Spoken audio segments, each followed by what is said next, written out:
Halo anak-anak, kali ini kita akan membahas mengenai perumusan Undang-Undang Negara Republik Indonesia tahun 1945. Kali ini kita akan bahas dulu mengenai hakikat konstitusi.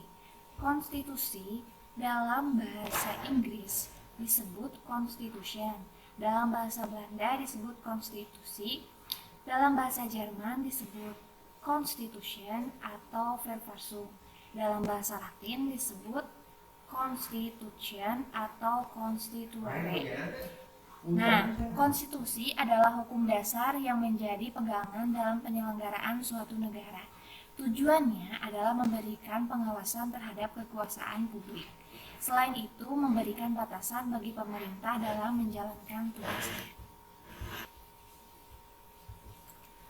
Konstitusi dalam arti luas terdiri dari konstitusi tertulis dan tidak tertulis. Yang tertulis dapat berupa hukum dasar tertulis, yaitu Undang-Undang Dasar. Adapun yang tidak tertulis itu berupa konvensi atau kebiasaan ketatanegaraan yang sering timbul dalam sebuah negara. Salah satu contoh konvensi adalah MPR mengambil keputusan berdasarkan musyawarah dan mufakat. Jadi dapat disimpulkan bahwa Undang-Undang Dasar termasuk bagian dari konstitusi. Sementara dalam arti sempit, konstitusi adalah hukum dasar tertulis, yaitu Undang-Undang Dasar. Undang-Undang Dasar antara lain memberikan kita panduan tentang bagaimana pemerintahan akan dibentuk, para pemimpin dipilih, kedudukan lembaga-lembaga negara, dan hak kewajiban negara.